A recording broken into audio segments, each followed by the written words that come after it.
Inilah Injil suci menurut Matius.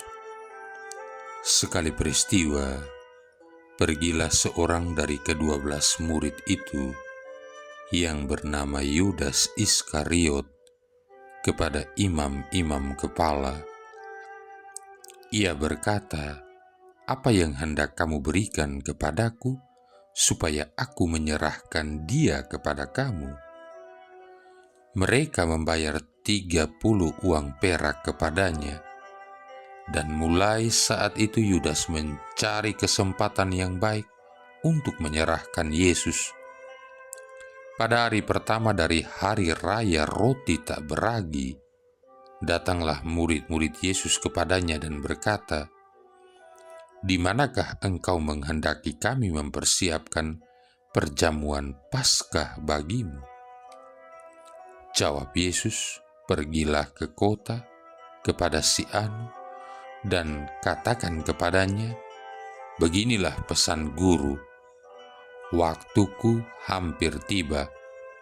Di dalam rumahmulah aku mau merayakan Paskah bersama-sama dengan murid-muridku."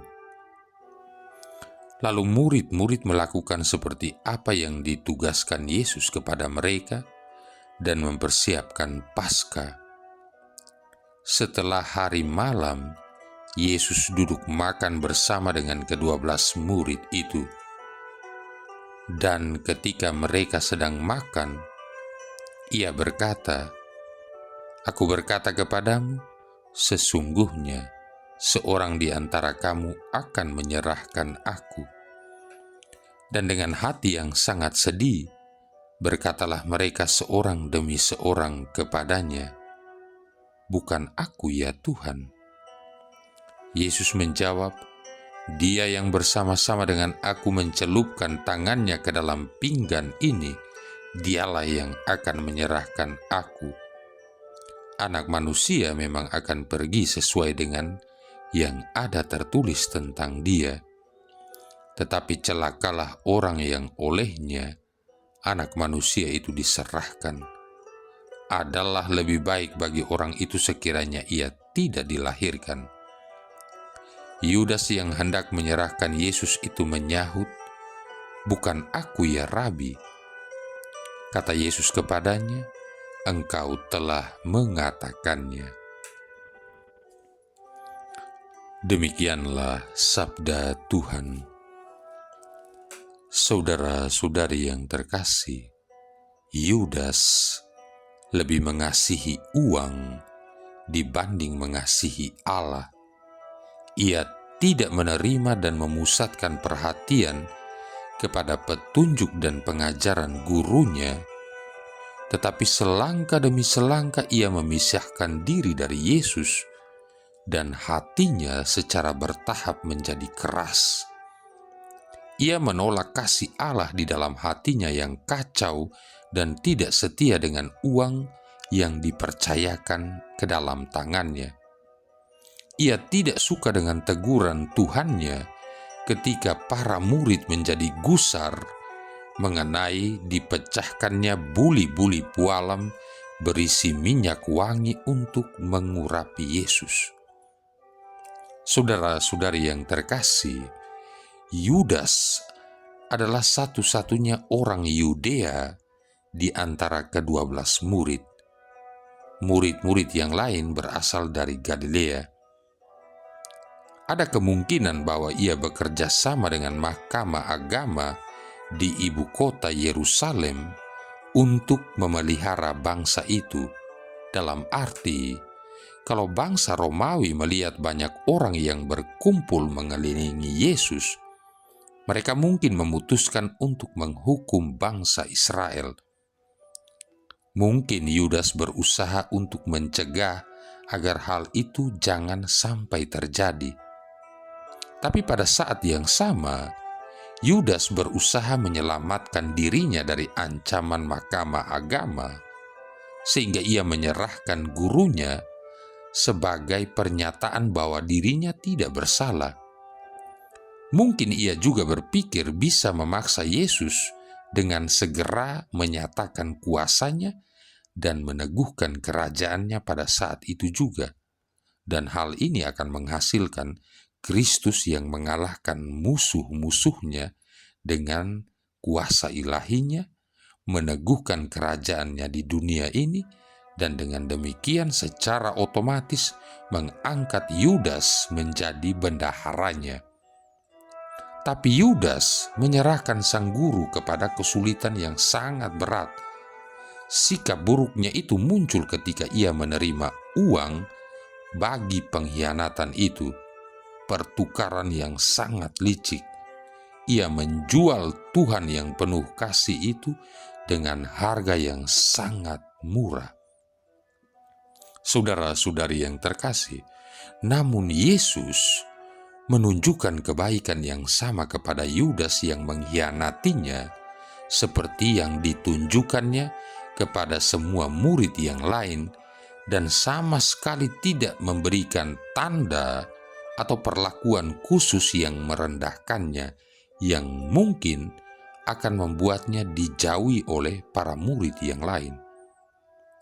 Yesus sudah menunjuk Yudas dalam posisi sebagai pembawa dompet mereka, pekerjaan yang sangat menyenangkan bagi Yudas.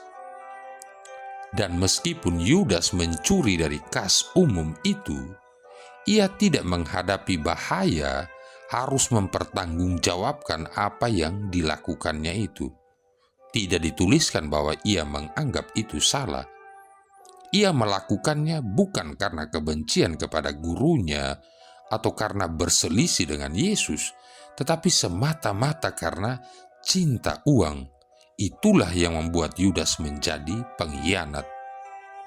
Dan tidak sedikit murid-murid Kristus di sepanjang zaman rela menjual iman kekristenannya hanya karena jabatan atau kedudukan, harta kekayaan, atau kemapanan hidup, bahkan menjual imannya demi cinta. Meski Yudas telah mati, tetapi tetap saja lahir Yudas-Yudas yang baru.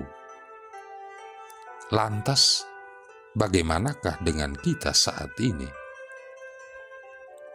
Saudara-saudari yang terkasih, pernah dengan berlinangan air mata, seorang laki-laki berkata kepada saya sudah meminta maaf kepada istri saya, tetapi dia tidak mau hidup bersama saya lagi. Namun surat 1 Yohanes bab 1 ayat 9 berkata bahwa Allah mengampuni jika kita mengaku dosa. Karena itu tolonglah ajak istri saya bicara dan katakan padanya bahwa jika Allah mengampuni, sebaiknya ia juga demikian. Saya tahu bahwa pria ini telah beberapa kali memutuskan untuk bertobat, tetapi dia selalu kembali melakukan KDRT terhadap istrinya. Sebab itu saya berkata kepadanya, "Tidak, saya tidak akan mengatakan hal itu kepada istrimu. Dalam kasus ini, berkata maafkan saya tidaklah cukup."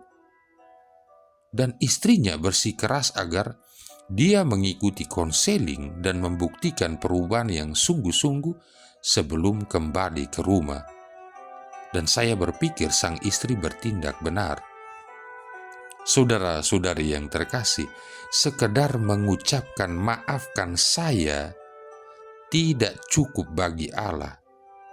Saat para pemimpin Israel menghadapi kesulitan yang diakibatkan oleh dosa, mereka berpikir bahwa kembali memberikan korban persembahan sudah cukup untuk menyelesaikan masalah. Namun Allah menolak pertobatan seperti itu yang menghilang dengan cepat seperti kabut dan embun pagi yang lenyap dengan terbitnya sinar matahari pagi. Hosea bab 6 ayat 4. Hanya mengucapkan maafkan saya sebenarnya sama saja dengan melakukan ritual-ritual kosong bangsa Israel. Karena Tuhan Allah berkata, Aku menyukai kasih setia dan bukan korban sembelian, dan menyukai pengenalan akan Allah lebih daripada korban-korban bakaran. Tuhan menginginkan pertobatan yang menghasilkan perubahan hati dan sikap. Dan itulah duka cita menurut kehendak Allah. 2 Korintus bab 7 ayat 10. Bertobat berarti benar-benar membenci dosa sehingga kita mau berbalik daripadanya. Marilah berdoa. Allah Bapa Maha Bijaksana, menurut rencanamu, Putramu menanggung derita di salib untuk mematahkan kuasa musuh kami. Semoga kami hamba-hambamu, Kau anugerahi kurnia kebangkitan dengan pengantaran Yesus Kristus Putramu Tuhan kami, yang bersama dengan Dikau dalam persatuan Roh Kudus hidup dan berkuasa, satu Allah sepanjang segala masa. Tuhan memberkati kita sekalian, Bapa, Putra, dan Roh Kudus.